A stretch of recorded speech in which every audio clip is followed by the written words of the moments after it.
G'day guys, how are we all doing? It's been a while since I put a video together like this. I'm still currently locked out of the gym, so training clients and myself both outdoor. Recently I did a leg session and I videoed it from start to finish. Make a video just outlining what I'm doing and why I'm doing it. Most of the time I'll start with some sort of hip flexor activation. Here I'm using the banded march. Here I'm just stabilizing the pelvis and the spine, not allowing that to move at all, and just trying to get a nice engagement out of the hip flexor, bringing it right up, getting a bit of lower abdominal as well. The hip flexors are a big stabilizer for the pelvis, so anything we can do pre-loading of the hip and the spine in that area I think is only going to add to performance. Here I'm just going through some glute bridge decompressions. Just decompressing off one side, just making sure the pelvis isn't moving, so I'm getting that tie-in between the leg muscles, the hip muscles and the core and the spine muscles, just getting it all sort of switched on, creating that rotation force in the pelvis that I have to resist, which again is only going to add to performance and injury prevention when we start loading. So I'm just going through one set of each on this side and just doing, not even working sets, it's just getting it to a point where I feel comfortable that things are sort of switching on, the body's getting ready for loading, there's blood flow where I want it, and we've got that stabilizer system up and running. So with a couple of nasty disc bulges low in my spine, I'll do these pretty regularly throughout most weeks, but always before I'm sort of loading to attempt to centralize the disc. Especially before I'm going to do something like a Romanian deadlift. It's an exercise, well, the conventional deadlift and the hip hinge has never really felt great on my back since injuring it years ago. So just more of a way of being cautious and just getting that disc centralized and getting the glute switched on in hip extension. So then I went into some single leg work, just one on each side, again, just to really get the stabilizer function and my nervous system upregulated before loading. It's a movement I've started putting a little bit more effort into without gym access. A lot of good strength coaches I've heard say over the years that the capability of loading one leg in this movement should be approximately 50% of what you can do with two. So at the moment I'm just doing high reps, 15 to 20 reps, and just trying to maintain position and just allowing that time under tension with the high reps to build up that glute med and those muscles that really are involved in stabilizing the pelvis, just getting the holding the core and the pelvis in the right position through that. And now over the coming weeks I will start loading a little bit more, but mainly just trying to improve my balance to begin with.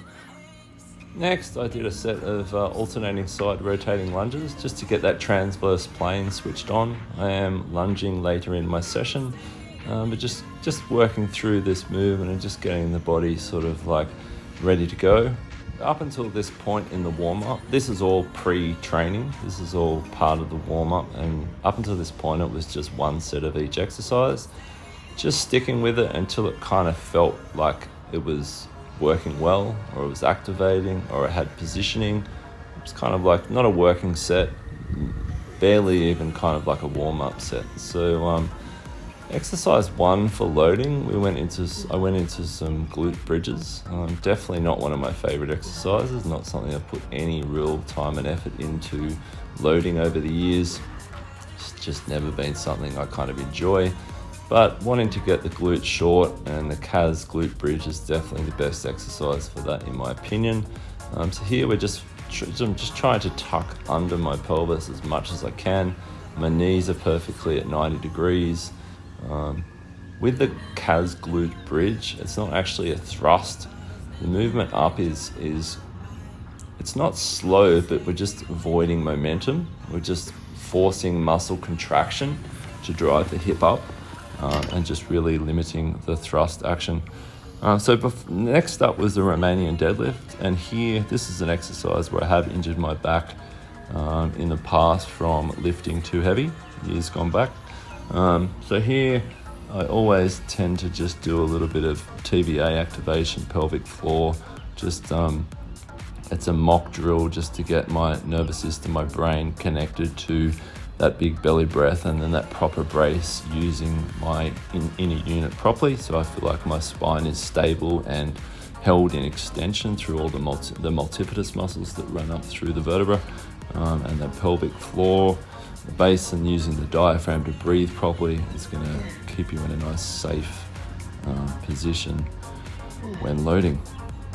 So here the main things I'm thinking about is, as I lower down, I'm not thinking about what the weight on my torso is doing. It's really about focusing on driving the hips back. Obviously we want the bar path to travel perfectly vertically.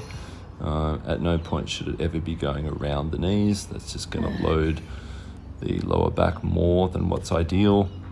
So the main target was glutes for this one today. So you'll notice as I lower down, I stop as I can feel my hips no longer going back, so I don't go past my range of motion in hip flexion to keep the tension where I want it. So that sort of dictates how low you go. Can't emphasize enough when training the deadlift to maintain tightness in the upper back, especially in the lats. The lats is a huge muscle. It's the only muscle that actually connects the upper body limbs to the lower body limbs.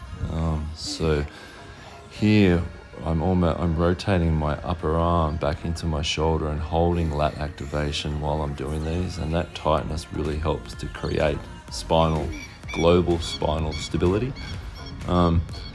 After I finish those, I'm doing about 4 sets of each today on each exercise, 3 primers and 1 all out. The last exercise for the day for the legs was a short step walking lunge. I finished the workout off with just this walking barbell rotation exercise. Here we're really just trying to hold position while we rotate from deep in the core and force the stabilizer system to hold that execution, that positioning right.